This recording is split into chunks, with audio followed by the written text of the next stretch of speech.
Et salut tout le monde, c'est Astuce Windows et dans cette vidéo, je vais vous présenter Windows Ink. Pour ceux qui ne savent pas ce que c'est Windows Ink, c'est un petit logiciel intégré à Windows, qui est à Windows 10 plus précisément, qui existe depuis la mise à jour anniversaire de Windows 10. Donc si vous n'avez pas fait la mise à jour anniversaire de Windows 10, vous n'avez pas accès à Windows Ink. D'ailleurs c'est quand même une nouveauté, enfin Microsoft a bien insisté sur cette nouveauté. Faut savoir que je ne l'ai pas présenté cette nouveauté dans ma vidéo test, avis et astuces de la mise à jour anniversaire de Windows 10. Pourquoi? Eh bien tout simplement parce que je ne savais pas comment activer Windows Ink, et maintenant je sais, et je vais vous le montrer tout de suite. Il faut savoir que si vous n'avez pas d'écran tactile, eh bien ça ne va pas vraiment vous servir Windows Ink, même si vous avez quand même un petit outil qui vous permet d'utiliser un petit peu Windows Ink sans avoir un écran tactile. Tout simplement. Alors pour activer Windows Ink, si vous ne l'avez pas activé, eh bien c'est très simple, il faut faire un clic droit sur la barre des tâches, puis vous cliquez sur paramètres.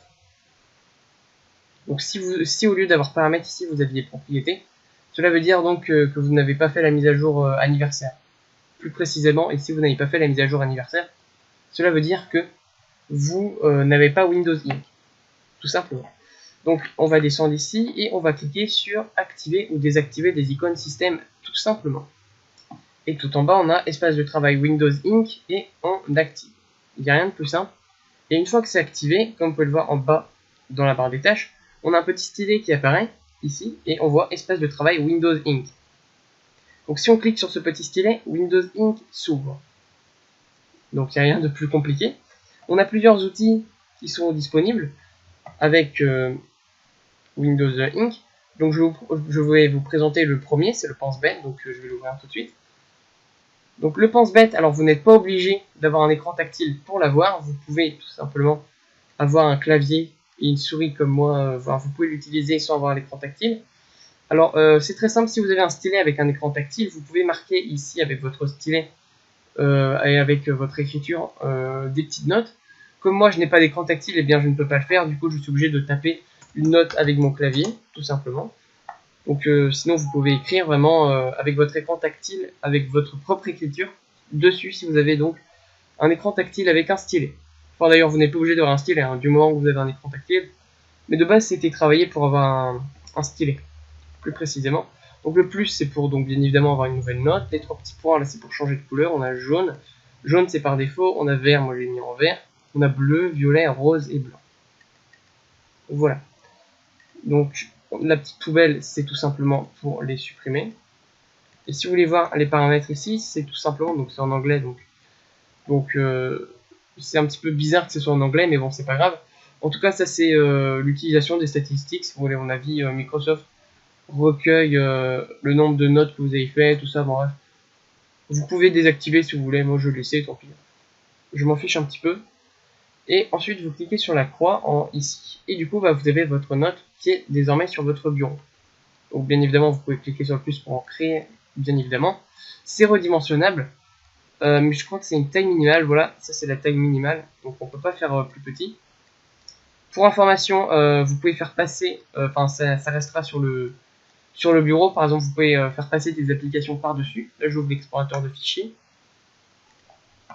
Et comme vous pouvez le voir, c'est masqué, donc ça reste sur le bureau. Et donc c'est à chaque fois que vous êtes sur le bureau que vous pouvez les voir tout simplement. Et donc bien évidemment vous avez donc, voulez-vous vraiment supprimer cette note en message. Donc voilà, ça c'est la première chose de Windows Ink, on va dire, c'est assez utile quand même si vous voulez vous rappeler de quelque chose. Mais après d'un autre côté aussi, par exemple comme il y a Cortana, donc comme il y a Cortana intégré à Windows 10, on peut lui demander à ce qu'elle ait des rappels, à ce qu'il nous fasse des rappels, du coup bon, ça sert pas tant que ça si on utilise Cortana, en gros c'est soit Cortana soit le post-it en final. Ou soit le pense-bête au final. Donc ça c'est la première petite chose. La deuxième c'est un bloc croquis, donc je vais vous le présenter tout de suite.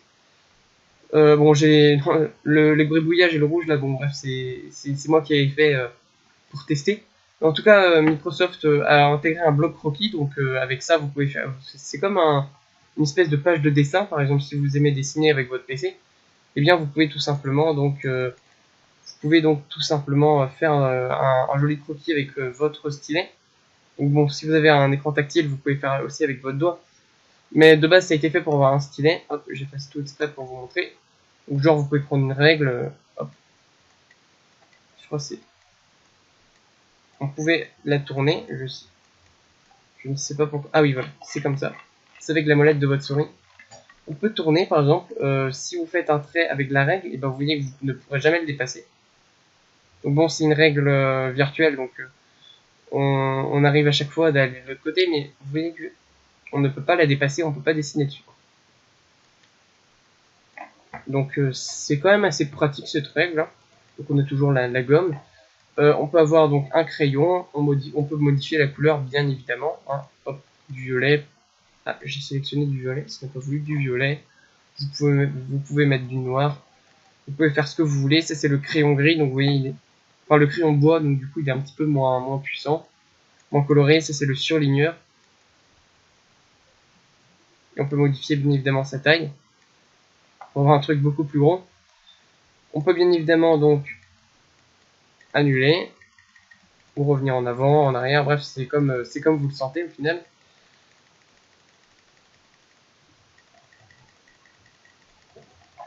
Vous pouvez bien évidemment recadrer. Par exemple, si ça ne vous plaît pas, vous pouvez recadrer quelque chose, par exemple. Ou vous pouvez bien évidemment enregistrer. Donc, si on enregistre, du coup, bah, ça s'enregistrera quelque part là où vous souhaitez. Là où vous souhaitez, tout simplement. On a la poubelle ici pour supprimer tout. Donc, si je la fais, hop, ça supprime tout. Regardez, je peux faire n'importe quoi, clac. La poubelle, hop, elle supprimera tout. On a partagé, donc si vous partagez, vous partagerez avec votre courrier ou avec OneNote, enfin, bref, ce que vous avez quoi.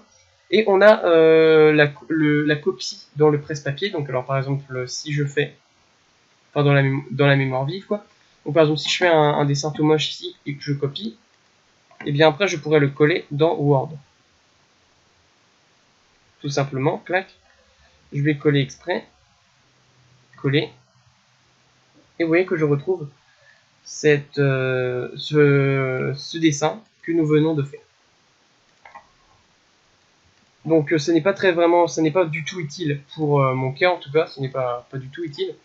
Peut-être que vous arriverez à trouver une utilité si vous n'avez pas un écran tactile, mais en tout cas moi ça ne me sert pas.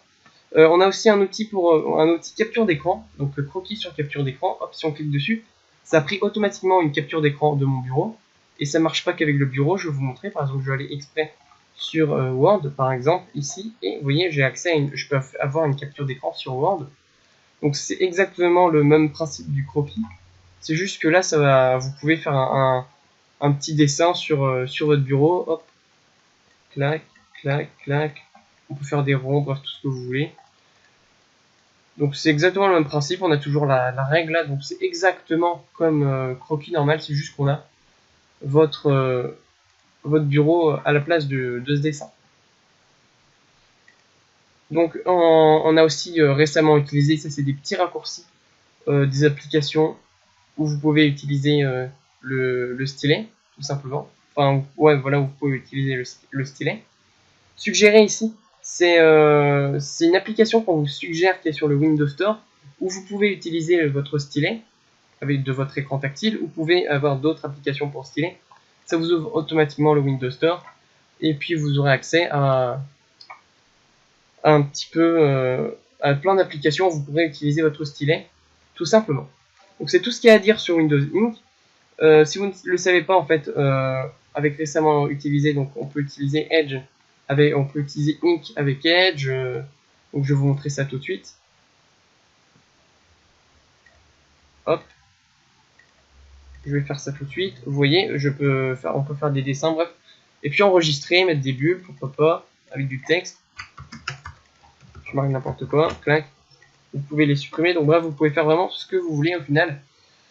Tout simplement, donc ça existait avant dans les autres applications, ça existait avant Windows Ink. C'est juste que Windows Ink a un petit peu, on va dire, rajouté d'autres outils. Donc voilà, j'espère que cette vidéo vous aura plu ou vous aura été utile. N'hésitez pas à vous abonner à ma chaîne si ça n'est pas fait, ça me ferait vraiment très plaisir. N'hésitez pas à mettre un pouce bleu sur cette vidéo. et je vous dis à bientôt dans une prochaine vidéo, et bye tout le monde.